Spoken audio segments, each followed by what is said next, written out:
when aggregate demand is greater than aggregate supply corresponding to full employment level. Full employment level के लिए हमें जो aggregate demand चाहिए, हमारी जो प्लान एग्रीगेट डिमांड है या जो एक्चुअल एग्रीगेट डिमांड है, अगर वो उससे ज्यादा है तो उसको हम क्या कहेंगे? Excess demand.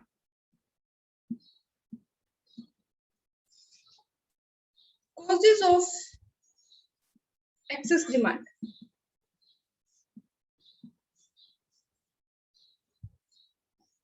तो हमारे जो एग्रीगेट डिमांड के जो कंपोनेंट है वो हमारे हैं C plus I plus D plus export minus import. जो एग्रीगेट डिमांड है वो एक्सेस या इंक्रीज हो जाती है due to increase in private final consumption expenditure. जो हाउस होल्ड सेक्टर है, अगर उसका कंजम्पशन एक्सपेंडिचर इंक्रीज हो जाए तो हमारी जो डिमांड है, एग्रीगेट डिमांड है, वो एक्सेस हो सकती है. इन्वेस्टमेंट एक्सपेंडिचर, जो प्रोड्यूसर सेक्टर है, अगर उसका जो इन्वेस्टमेंट एक्सपेंडिचर है प्रोड्यूसर सेक्टर का, अगर वो इंक्रीज हो जाए, या फिर गवर्नमेंट अगर अपने एक्सपेंडिचर को इंक्रीज कर दे. गवर्नमेंट एक्सपेंडिचर में हम दोनों को इंक्लूड करते हैं, गवर्नमेंट के consumption expenditure as well as government के इन्वेस्टमेंट एक्सपेंडिचर. एक्सेस डिमांड का कॉज हो सकता है इंक्रीज इन एक्सपोर्ट. जो इंपोर्ट है ये हमारा नेगेटिव कंपोनेंट है एग्रीगेट डिमांड का. तो अगर इंपोर्ट हमारे डिक्रीज हो जाए, एक्सेस डिमांड की जो कॉजेज है वो है increase in private final consumption expenditure. और जो प्राइवेट फाइनल कंजम्पशन एक्सपेंडिचर है वो इंक्रीज हो सकता है या तो प्रोपेंसिटी टू कंज्यूम अगर इंक्रीज हो जाए, या फिर प्रोपेंसिटी टू सेव अगर डिक्रीज हो जाए. जो प्रोड्यूसर्स है इनका जो इन्वेस्टमेंट एक्सपेंडिचर है अगर ये इंक्रीज हो जाए, और जो इन्वेस्टमेंट एक्सपेंडिचर है वो इंक्रीज होता है due to bullish business expectation. अगर फ्यूचर में डिमांड के इंक्रीज होने के चांसेस है तो जो प्रोड्यूसर है वो अपने इन्वेस्टमेंट एक्सपेंडिचर को इंक्रीज कर देते हैं. तो अगर इन्वेस्टमेंट एक्सपेंडिचर इंक्रीज हो जाए, या फिर गवर्नमेंट अगर अपने एक्सपेंडिचर को इंक्रीज कर दे, गवर्नमेंट या तो वेलफेयर एक्सपेंडिचर इंक्रीज करे या फिर इन्वेस्टमेंट एक्सपेंडिचर इंक्रीज कर सकती है कंट्री की डेवलपमेंट के लिए. एक्सपोर्ट, अगर हमारे एक्सपोर्ट इंक्रीज हो जाए भी हमारी एग्रीगेट डिमांड इंक्रीज हो जाती है. एक्सपोर्ट हमारे इंक्रीज होते हैं अगर हमारे जो डोमेस्टिक प्राइस है, हमारी कंट्री में गुड्स के प्राइस कम है, फॉरेन में उनके प्राइस ज्यादा है, हमारे एक्सपोर्ट इंक्रीज हो सकते हैं. फिर अगर हमारे जो इंपोर्ट है वो डिक्रीज हो जाए, अगर हमारे यहाँ पे जो गुड्स हैं उनके प्राइस ज्यादा है और इंटरनेशनल मार्केट में उनके प्राइस कम है, तो हमारे जो इंपोर्ट है वो डिक्रीज हो सकते हैं. और इनके अलावा एक और कंपोनेंट है वो है टैक्स रेट. अगर गवर्नमेंट टैक्स रेट को डिक्रीज कर दे, टैक्स रेट के डिक्रीज हो जाने की वजह से जो डिस्पोजेबल इनकम है वो हमारी इंक्रीज हो जाती है, जिससे हम ज्यादा एक्सपेंडिचर करते हैं और हमारी जो एग्रीगेट डिमांड है वो इंक्रीज हो जाती है. ये है कॉजेज ऑफ एक्सेस डिमांड. जो एग्रीगेट डिमांड है वो एक्सेस किस सिचुएशन में हो सकती है? जो भी एग्रीगेट डिमांड के कंपोनेंट है, अगर वो हमारा सी इंक्रीज हो जाए, या आई, या जी, या एक्सपोर्ट, या फिर इंपोर्ट डिक्रीज हो जाए, और गवर्नमेंट अगर टैक्स रेट को डिक्रीज कर दे.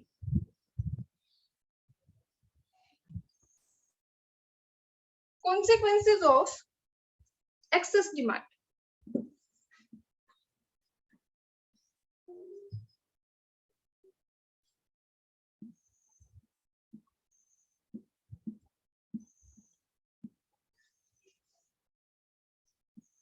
एक्सेस डिमांड के क्या परिणाम हो सकते हैं, क्या उसके इफेक्ट हो सकते हैं। पहला जो मेन कॉन्सिक्वेंस है एक्सेस डिमांड का वो है inflationary gap.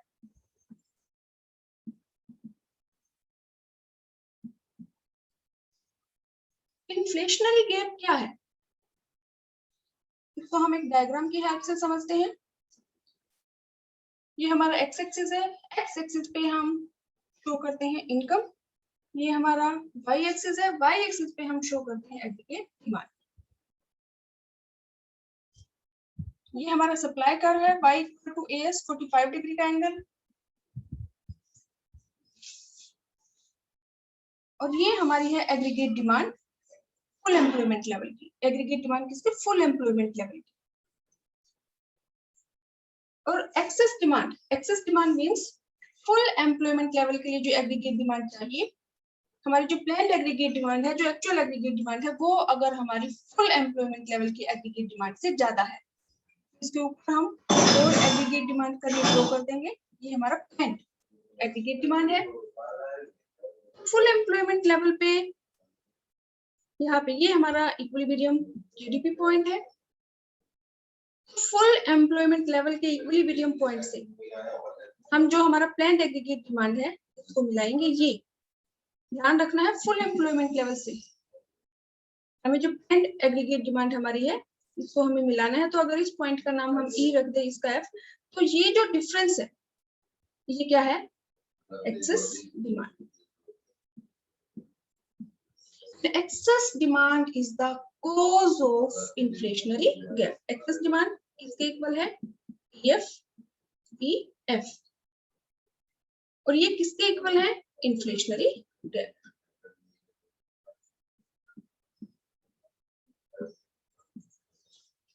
It means we can say excess demand is the cause of inflationary gap. जो inflationary gap है वो arise होता है due to excess demand.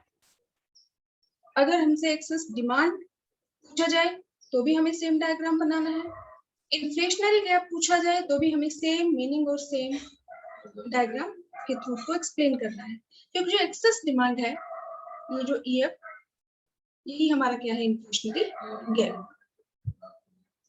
अब इन्फ्लेशनरी गैप मींस क्योंकि फुल एम्प्लॉयमेंट लेवल इक्विलिब्रियम है, full employment equilibrium means AS = AD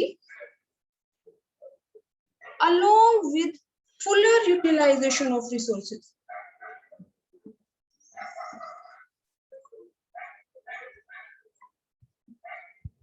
Fuller utilization of resources means ये वो पॉइंट है जहां पे लेबर की जितनी सप्लाई है उतनी ही उसकी डिमांड है।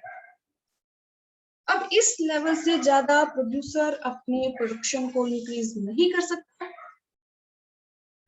because there is no excess capacity available in the economy. तो ये हमारा इक्विलिब्रियम पॉइंट सेट नहीं होगा। इक्विलिब्रियम पॉइंट कौन सा है, ये। और इस सिचुएशन में क्योंकि एग्रीगेट डिमांड ज्यादा है, सप्लाई कम है, इसीलिए इन्फ्लेशन, महंगाई बढ़ना शुरू हो जाती है। इन्फ्लेशनरी गैप में हम यही कहेंगे कि एग्रीगेट डिमांड ज्यादा है, सप्लाई कम है, तो इसीलिए जीडीपी है, ये जो है OM इतना ही रहेगा, इसमें कोई चेंज नहीं होगा। जो भी हमारा ये आउटपुट है, जीडीपी है, रिमेन्स कांस्टेंट। इक्विलिब्रियम पॉइंट यही रहेगा, क्योंकि इस पॉइंट से आगे प्रोडक्शन को इंक्रीज नहीं किया जा सकता। According to Keynes AS is perfectly elastic,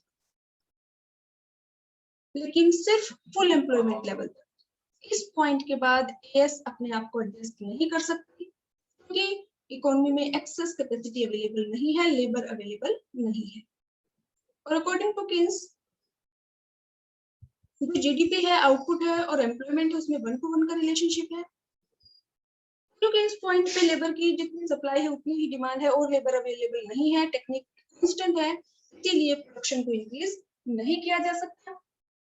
access demand की सिचुएशन में ये 2 पॉइंट सबसे इंपॉर्टेंट है कि जो जीडीपी है, आउटपुट है, रिमेन्स स्टैटिक, कांस्टेंट, इसमें कोई चेंज नहीं होगा। एक्सेस डिमांड से पहले भी जो आउटपुट था वो ओएम था, और अब डिमांड अगर इंक्रीज हो गई, एक्सेस डिमांड की सिचुएशन है, तो भी हमारा जो जीडीपी है वो यही रहेगा, ओएम, इसमें कोई चेंज नहीं होगा। और क्योंकि सप्लाई कम है और एग्रीगेट डिमांड ज्यादा है, तो जनरल प्राइस लेवल इंक्रीज होना शुरू हो जाएंगे, इन्फ्लेशन इंक्रीज हो जाएगा, महंगाई बढ़ना शुरू हो जाएगी, उसी को हम बोलते हैं इन्फ्लेशनरी गैप। तो अगर हमसे इन्फ्लेशनरी गैप पूछा जाए तो हमें यही एक्सप्लेन करना है, excess demand is the cause of inflationary gap. Inflationary gap क्या है? When AD is greater than AS corresponding to full employment level। और फिर हम डायग्राम के थ्रू एक्सप्लेन करेंगे कि ये जो EF है, ये जो क्या है, एक्सेस डिमांड, और एक्सेस डिमांड कॉज किसका है? इन्फ्लेशनरी गैप का। तो जो एक्सेस डिमांड है यही हमारा क्या होगा? Inflationary gap. और इस सिचुएशन में हमारा जो जीडीपी है, जो आउटपुट है, रिमेन्स कांस्टेंट, और जो जनरल प्राइस लेवल है वो हमारा इंक्रीज होगा, इन्फ्लेशन इंक्रीज होगा, महंगाई बढ़ेगी।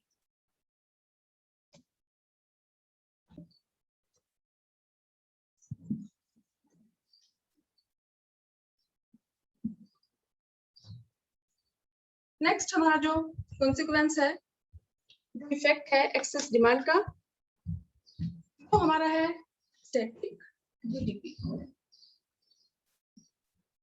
स्टैटिक जीडीपी,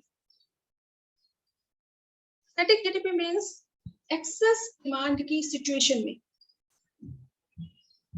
क्योंकि हमारी जो एग्रीगेट डिमांड है, प्लान्ड एक्चुअल में जो हमारी एग्रीगेट डिमांड है वो हमारी ज्यादा है फुल एम्प्लॉयमेंट लेवल की एग्रीगेट डिमांड से। फुल एम्प्लॉयमेंट एक ऐसी सिचुएशन है जिसमें जितनी लेबर की सप्लाई है उतनी ही उसकी डिमांड है। तो फुल एम्प्लॉयमेंट लेवल के बाद लेबर अवेलेबल नहीं होता, जो फुली एम्प्लॉयड है, इसीलिए फुल एम्प्लॉयमेंट लेवल के बाद प्रोडक्शन को इंक्रीज नहीं किया जा सकता। जो जीडीपी है वो हमारा स्टैटिक रहता है। ये हमारा एक्स एक्सिस है, ये वाई एक्सिस है। एक्स एक्सिस पे हम शो करते हैं इनकम, वाई एक्सिस पे हम शो करते हैं एग्रीगेट डिमांड। ये हमारा है supply curve, y equal to S, और ये हमारा है aggregate demand curve full employment level का।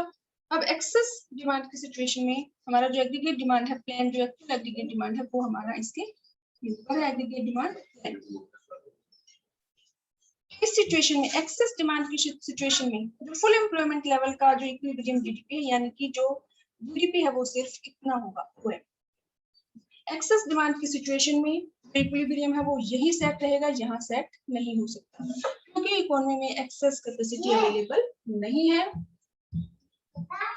किन्स की जो थ्योरी है उसमें अज्यूम किया है किन्स ने, शॉर्ट टर्म पीरियड है वो शॉर्ट है, तो उसमें technique remains constant. Full employment level के बाद प्रोडक्शन को इंक्रीज नहीं किया जा सकता। एएस इज परफेक्टली इलास्टिक, लेकिन सिर्फ फुल एम्प्लॉयमेंट लेवल तक। एग्रीगेट सप्लाई अपने आप को एडजस्ट कर सकती है according to aggregate demand in full employment level. इस लेवल के बाद इक्विलिब्रियम सेट नहीं हो सकता।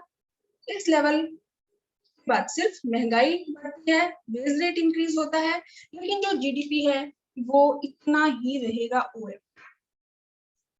जीडीपी क्या रहेगा? स्टैटिक, आउटपुट कांस्टेंट, उसमें कोई चेंज नहीं होगा।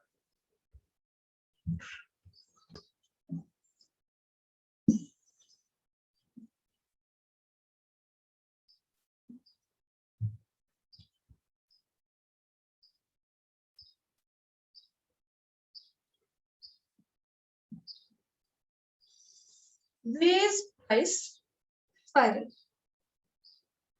अब वेज प्राइस स्पाइरल का भी वही मतलब है, एक्सेस डिमांड के जो भी इफेक्ट होंगे, जो उसके परिणाम होंगे, मैं बार बार आपको कह रही हूँ कि आपको सिर्फ ये ध्यान रखना है कि सिचुएशन में जीडीपी है वो कांस्टेंट रहेगा, स्टैटिक रहेगा, जीडीपी में या आउटपुट में कोई चेंज नहीं होगा। वेजेस इंक्रीज होंगी और जनरल प्राइस लेवल में भी चेंज होगा, जनरल प्राइस लेवल राइज होगा। ध्यान रखना है फुल एम्प्लॉयमेंट लेवल से पहले, क्योंकि एएस परफेक्टली इलास्टिक है, इसीलिए एग्रीगेट डिमांड अगर इंक्रीज हो जाए तो एएस अपने आप को एडजस्ट करती है और एग्रीगेट डिमांड के इक्वल आ जाती है। तो इसीलिए फुल एम्प्लॉयमेंट लेवल से पहले जनरल प्राइस लेवल में कोई चेंज नहीं होता, लेकिन फुल एम्प्लॉयमेंट लेवल के बाद क्योंकि डिमांड एग्रीगेट डिमांड ज्यादा है, सप्लाई कम है, जो प्रोड्यूसर्स हैं वो अपनी प्रोडक्शन को इंक्रीज नहीं कर पाते क्योंकि एक्सेस कैपेसिटी अवेलेबल नहीं है इन द इकोनॉमी। इसीलिए महंगाई बढ़ती है, जनरल प्राइस लेवल जो है वो इंक्रीज होता है। अब वेज प्राइस स्पाइरल,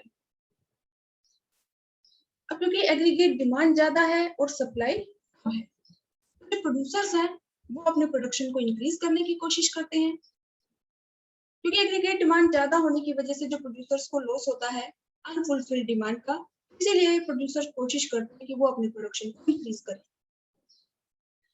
प्रोडक्शन को इंक्रीज करने के लिए लेबर की या हम कहें रिसोर्सेज की जो डिमांड है वो इंक्रीज हो जाती है, जो एग्जिस्टिंग रिसोर्सेज हैं उनके ऊपर प्रेशर बढ़ जाता है, यानी कि जो लेबर है उसकी डिमांड इंक्रीज हो जाती है। क्योंकि एक्सेस कैपेसिटी अवेलेबल नहीं है, जितना लेबर की सप्लाई है उतनी ही डिमांड है, लेबर की डिमांड बढ़ जाने की वजह से जो लेबर है वो ज्यादा वेजेस की डिमांड करता है। अब जो प्रोड्यूसर है वो ज्यादा वेजेस पे कर देता है क्योंकि एक्सेस लेबर अवेलेबल नहीं है, तो इसीलिए डिमांड बढ़ने की वजह से जो प्रोड्यूसर है वो लेबर को ज्यादा वेजेस पे कर देते हैं। अब प्रोड्यूसर जब ज्यादा वेजेस पे करता है तो जो उसने एक्स्ट्रा वेजेस पे की है वो उसको अपने प्राइस में ऐड कर देता है, यानी कि गुड्स और सर्विसेज के प्राइस इंक्रीज हो जाते हैं। और जब प्राइस इंक्रीज होते हैं जो लेबर है वो फिर से डिमांड करता है कि मेरी जरूरतें पूरी नहीं हो रही, महंगाई बढ़ रही है तो हमारी वेजेस इंक्रीज करो, इसीलिए जो प्रोड्यूसर है उनसे वेजेस इंक्रीज कर देगा, वेजेस इंक्रीज हो जाएंगे, वेजेस के इंक्रीज होने से प्राइस इंक्रीज हो जाएंगे।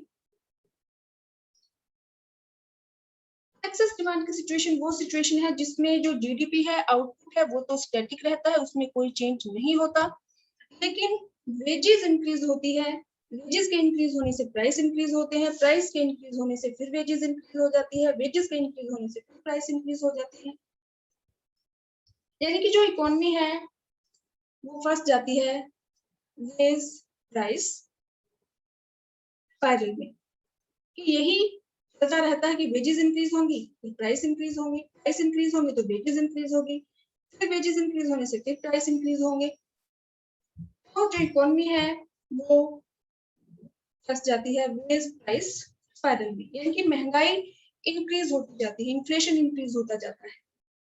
तो हम कह सकते हैं wages catch prices and prices catch wages, wages की वजह से प्राइस इंक्रीज हो जाते हैं, प्राइस की वजह से वेजेस इंक्रीज हो जाती है।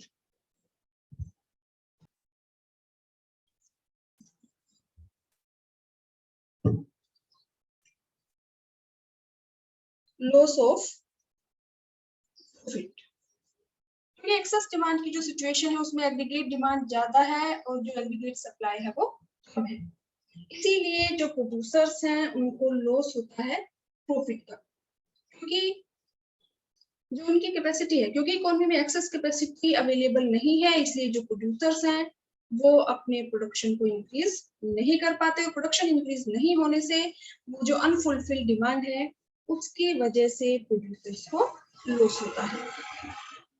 लॉस ऑफ प्रॉफिट मींस क्योंकि एग्रीगेट डिमांड ज्यादा है और एग्रीगेट सप्लाई कम है, तो प्रोड्यूसर को लॉस होता है अनफुलफिल्ड डिमांड का, क्योंकि जो प्रोड्यूसर्स हैं वो जो एक्सेस डिमांड है, जो उसके कस्टमर है उनकी डिमांड को फुलफिल नहीं कर पाते, क्योंकि एक्सेस डिमांड की सिचुएशन में there is no excess capacity available in economy, economy में एक्सेस कैपेसिटी अवेलेबल नहीं होती, तो इसी वजह से जो प्रोड्यूसर है वो अपने प्रोडक्शन को इंक्रीज नहीं कर पाता, और प्रोडक्शन को इंक्रीज न कर पाने की वजह से प्रोड्यूसर को लॉस होता है, जो इन्वेस्टर्स हैं, बिजनेसमैन हैं, उनको लॉस सहन करना पड़ता है।